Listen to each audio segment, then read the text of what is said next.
Flins' high investment is going to be excellent in the long run. Let's talk about it. My name is Juice, and let's get into it. I've already spoken at length about how good he is, or how not good he is, as a character with only free-to-play equipment and free-to-play teams, and the conclusion of all of that was, he is indeed still a very strong character, even if you're only working with his baseline equipment, and even if you don't have an EFA, and have to use him in a full 4-star team, even if your 4th slot ends up being a little bit scuffed. He will still be very powerful, and that's just because his baseline is really good. However, now that we've discussed the free-to-play side of him, how good is he in the long run as a character to invest highly into, saving for his reruns, getting his constellations, getting his best teammates, that sort of thing? Well, I am of the personal opinion that considering how strong he is now, investing into Flins is going to be quite the long run payoff, because although he's already going to be very strong whenever he initially comes out, oh boy, you gotta prepare yourself, because I am sure that over time, he is going to become an absolute powerhouse, and his high investment is definitely going to reflect that. So, why is that? Well, there are a couple of reasons that I believe this. First of all, on his launch, his own constellations are obviously already very good. They offer a lot of room for flexibility in terms of investment. His C1 is absolutely excellent and is able to compensate for you not having an EFA, allowing you to perform 3 mini bursts per rotation, and his C2 is also a really good pickup if you already have a good 5-star weapon for him. If you already have a stat stick like Homa or something along those lines, then getting his C2 first is honestly a better investment. That's how good his constellations are. After that point, you would rather go for his weapon though. His early cons do a lot for him, and both of them are very realistically achievable if you intend to main him and save for him over a long period of time. So, that's already one thing. He's already very powerful at launch and already has some very powerful high investment routes at launch, despite having such random 4-star teammates. And that's another thing. On launch, Flins' team is definitely far from complete, as there are different ways that you can go about it, but generally speaking, no matter which of these teams you play, he's definitely going to get an upgrade for both of them. The team being Flins himself, Ino, Sucrose, and either Fischl or Orderon, and if you're playing him with an EFA, then you replace Ino with Lady Farina, because then you have 2 Not Cry characters in your team, of course, with the robot lady involved. However, you have to consider, this is considering that Columbina isn't out yet, and if we know anything about Archons coming out in their respective regions, they very much do in fact boost up the characters that came out before them, and just basically anybody that came out during that respective region. If you think about it, since Nahida, this has literally always been the case. Nahida is still the best in slot for a majority of the Sumeru cast, and that still holds true to this day.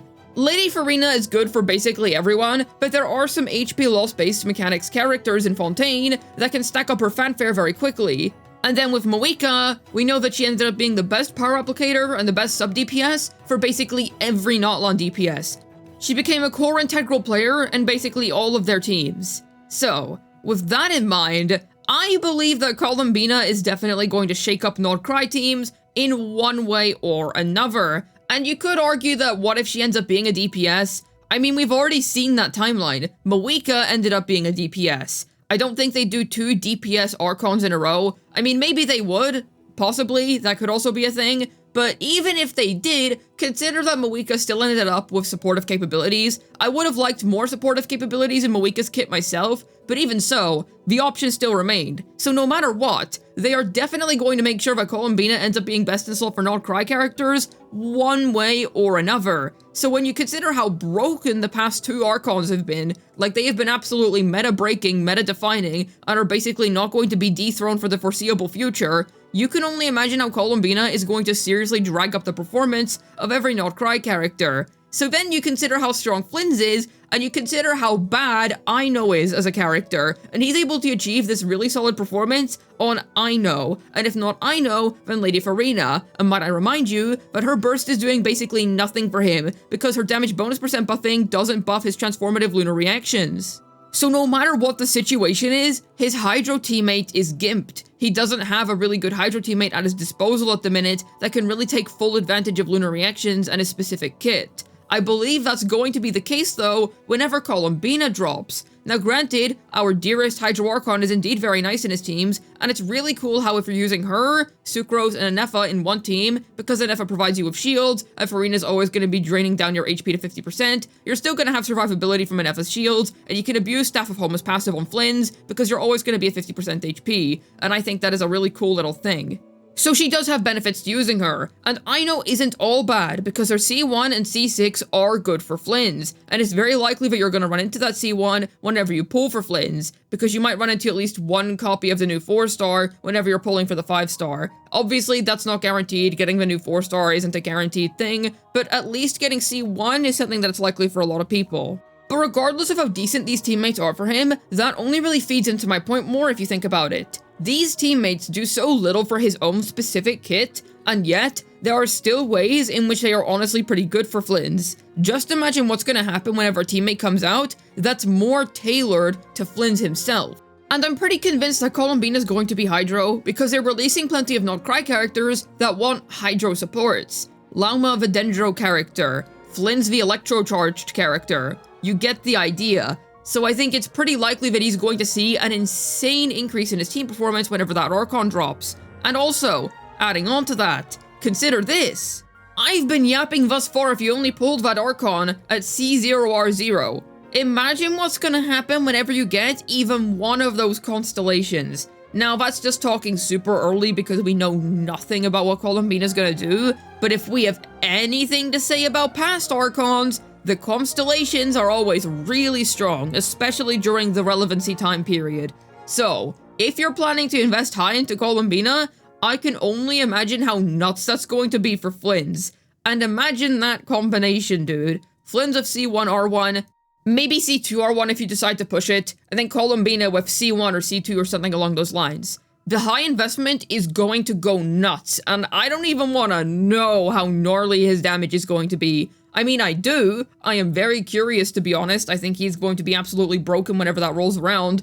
But you get the point that I'm trying to get at here. It's going to be very, very strong. Now, do I think that Sucrose is going to be replaceable in his teams?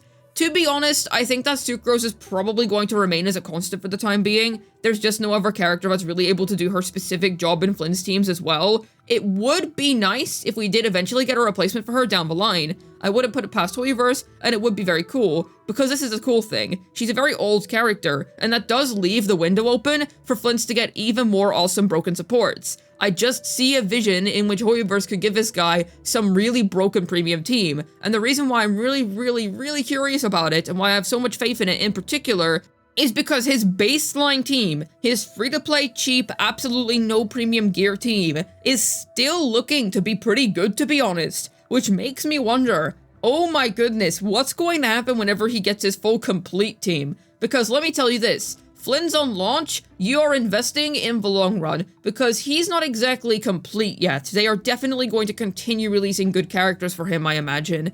And then there's, of course, Anefa, the premium teammate for Flins that has already been released. She is obviously really good for him, and while you can compensate for not having her by getting his C1, if you get his C1 now, and then you get Anefa on her rerun, which likely isn't happening for a long time, oh boy, then you're going to have a very strong team. And I wouldn't necessarily worry about Anefa getting a rerun too soon. I find that the more niche teammates like that they release before new region releases, they take quite a while to cycle back, so you're gonna have time to collect whoever else he's good with, and then complete Anefa at a later date. And whenever you do that, you're going to have yourself a ridiculously strong team. I honestly have no doubt about Flynn's long-term meta viability and his high potential. I think that his high investment is looking and shaping up to be very strong. Now yes, I did focus on high investment throughout this video, but if you want my opinion on more relatable investment, such as just C0 and R1 at best, I do still think that whenever you get his complete team at C0 R1 in the future, it is very likely that it's going to be absolutely nuts, because what I am seeing currently is definitely impressing me. So, I am very looking forward to seeing how this all pans out. Now, with that being said, you don't need Flins of Constellations, you don't need a bunch of premium teammates for him, he will be just fine on a free-to-play team. And that's actually part of the whole point here. He's so good on free-to-play gear, and is surprisingly just not that gimped without Anefa. I thought it would genuinely be worse, but it doesn't really seem to be that bad to me. And yet, I just see so much potential for it to be even better. Basically, pulling any of the things that I mentioned in this video is going to be a big increase to you likely. So, we don't have anything on Columbina yet, and a lot of that was just guesswork. But I would say if we consider past region trends, there is nothing that leads me to believe we're not going to end up seeing Flins become quite the powerhouse in the future, assuming all goes according and the Archon is broken in this region as they've been for the past 2 regions. Also, I know that Columbina is not necessarily an Archon, I'm just calling her one for the sake of simplicity. Hopefully this video is able to tell you why Flins' high investment is going to be nuts. This has been Deuce, signing out, and I say all of this, but I'm probably just gonna get C0 myself, because I really just want him to run around as him, but I gotta say for that C6 Varka, man.